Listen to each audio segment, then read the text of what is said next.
Now, moving to our second topic or second agenda, as we see it, as it is unfolding in front of our eyes, the world, the geopolitics of the world is reshaping, and we have seen some big changes that we would not expect. I don't know, in some few decades, what China has done with making peace between Iran and Saudi Arabia, and then now the China, the African countries, most of them, so, I don't think if I can say supporting Russia, but not supporting for what US has called, to for the African leaders to do, refusing to do that and choosing what is best for them. Now, what ignited this topic is actually recently the president of China has visited, he has been in Moscow, and he said that a new world has been made, and we would have not thought this, in 100 years. So, and he claimed that we, meaning them, China and Russia, are leading that. Now, that is for China and Russia, but of course, it impacts Africa. And where is Africa in all this? I mean, there are some countries that support, that work with China and at the same time with the West. And there are some countries who work with Russia and at the same time with the US. But where are we in all this? What is, what's your view? Not specifically Russia versus China, but in all these geopolitical changes, and what should Africa do? How does how can it be beneficiary out of this? Kwame, would you like to go first? Okay, Mahlet, thank you very much.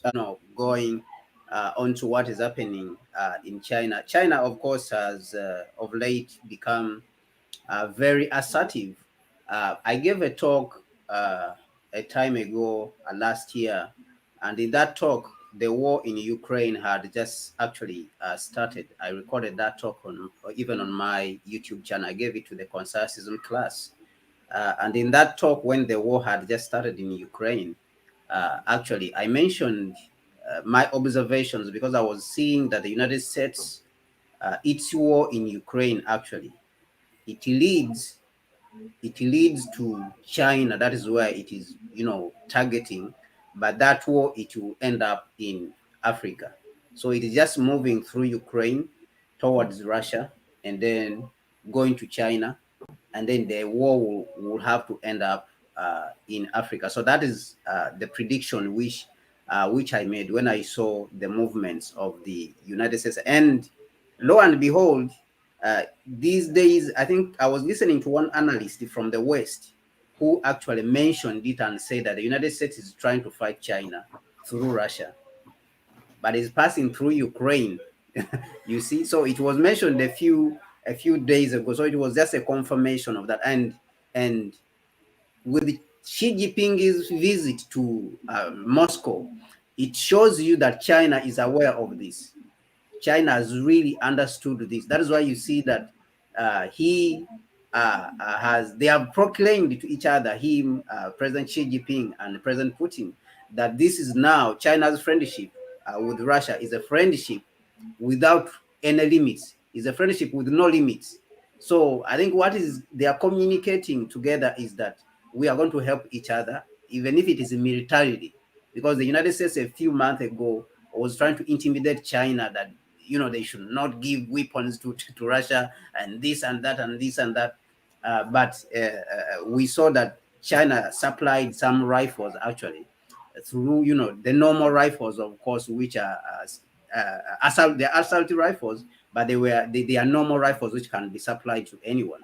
But this was a sign that China is willing to supply rifles. It has supplied some drones, even through some normal civilian drones which have been used even in the war. So we are seeing that China has become more assertive in the region, as we have seen in the Middle East also, is because also China has realized that the West has lost it. It has not only lost it in the Middle East, but even in the region, that they are acting out of desperation. If you go back to how they withdrew from Afghanistan, or, for example, they were running from Afghanistan to try and run and contain, China. Okay, so but in this running from Afghanistan to try and come and put out a fire, which is, sort of blazing in the South China Sea, they have again Russia in Syria, and they have Russia in Mali, and Russia that time already was approaching again Burkina Faso, to try to give help, in Burkina Faso, so that these guys can throw out France. So the Chinese have realized that these guys now, they're acting out of desperate. They're overwhelmed and they're overstretched. And my brother Biniam spoke about, are they willing, for example, the United States, is it willing to give the financial and economic help which China is giving? They are not willing, because the United States itself is in a whole lot of trouble. And these are all, the things which China has noticed. You can see the collapse of the banks, which has happened, a few days ago. And this collapse of banks, Silicon Valley Bank, and then you can see that it has extended even to Europe. Swiss bank, and some people have been even saying that I think the bank in Germany is called what? There's a bank which is collapsing a few hours ago in Germany. So the crisis is all over the Western world, and China has noticed this. So adding that to the that economic crisis that is happening in the West, if you add on it the mistakes which they have made in the Middle East, the mistakes which they have made in Africa itself, that huge mistakes have been made in Africa, on our continent, that they failed to rehabilitate themselves after World War II, as Europeans, as a group, as the West as a group, that the United States had this chance when it was extremely rich, I mean, very powerful. It had this chance of rehabilitating the Anglo-Saxon image, that it would have built a good relations with Africa, based on economics and industrialization. But it did not. The United States did not take this opportunity. So their image, they have made so many mistakes, not only in the Middle East, where they have bombed and destroyed Somalia in 1993. Recently they even came to destroy Libya in 2011. So they have made these huge mistakes that China now is coming, step by step, trying to clean up their mess. Like they have started with the Middle East, okay? When they started from the Middle East, now they have started settling, the wrangles which the United States has been starting over there, the fire it has been starting over there. Now China is trying to put them out. As we have seen, China was able to bring Iran and Saudi Arabia together. And when they withdrew from Afghanistan, for example, China went in immediately to Afghanistan to put in investments, to create good relations. Immediately they pulled out. The Chinese Foreign Ministry invited the Taliban actually to Beijing, and they were there. So China is taking over, but slowly, with a lot of understanding, with respect for the people. And so this is what we are seeing, even between Russia and Ukraine, that China now has moved into a higher gear now, trying to settle this conflict, and is going again to reflect badly on the West. To go back on what my brother mentioned, is the United States willing to give economic, help, or to engage in a relationship that is focused on economics? It is not. Even in Ghana, where the United States still has some support, as you had at the United Nations, is only Ghana which voted with the United States. Even in Ghana itself, when you look at people like the vice president of Kamala Harris, what she brought. I know we will come a few days from now. We will come to analyze what she said in Ghana. But when you read the speeches, when you listen to the speeches which she gave, they're just empty speeches. just rhetorics of democracy. This you should practice democracy. This and China is not into that, rhetoric. China is building in Ghana a $3 billion, dollar oil refinery called Essential. Is putting up infrastructure, dams, energy systems, gas plants. It has commissioned a gas plant in Ghana. So you can see that China is not in the talking business. China is in the doing business. And and the Africans, we are not that stupid also to abandon a partner, to leave a partner who is acting, a partner who is serious. We have a partner who is serious about the relationship. We can't abandon that partner and then go in with someone who is involving himself in rhetorics. And this is actually what all the other parts of the world are noticing. If you go to Saudi Arabia and see how they treated President Xi Jinping when he went there, you compare that with how they treated Biden. You go, now you go to that relationship that they even allow.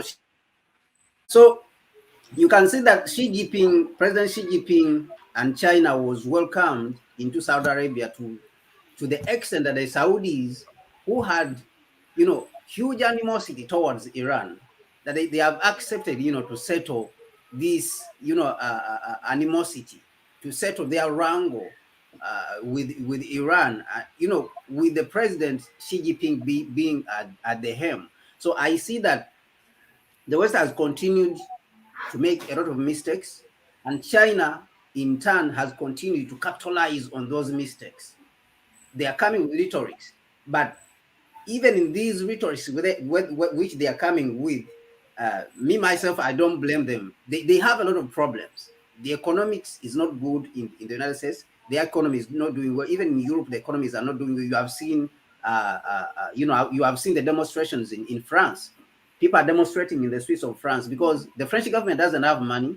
It wants to extend the pension age so that it can still have money to spend on certain things. And the people are saying, you cannot spend our money.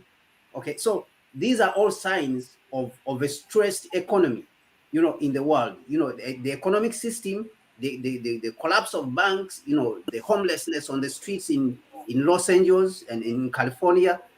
All these are signs of a stressed economy that the United States does not have the economic muscle even to engage and compete with China. And China has realized this.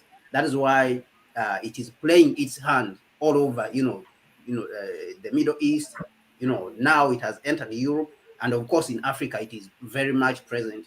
And all of us have welcomed it, whether you are in the Middle East, Russia and stuff. Even Ukraine wants to listen, to China. So I believe that it is an advantage that we should also, as Africans, continue to take advantage of this. But more so, we need to continue these conversations as Africans also, so that our voices can be heard. Because when we are not talking about it, these people sometimes think that we are not aware of what they are doing. But also our presidents, when they don't hear us as citizens, talking about these things, supporting them, in one way or another, they think that we don't care about our continent, we don't care about our countries. So I think it is a good thing that we continue these conversations, but more so we call also on the African leaders, those ones who see where the world is going, where it has shifted, to continue to work together and work, together much more closely for the benefit, of course, of the continent and all of us. Thank you very much, Mahlet. Thank you, Kwame, for that. Yeah, it was very good. Definitely, in yes, there is a desperation, but the question is also what are they bringing when they come? It's just talking when you wait versus to Russia or, I mean, China or others. We saw the African leaders see much more with China's investment or commitment.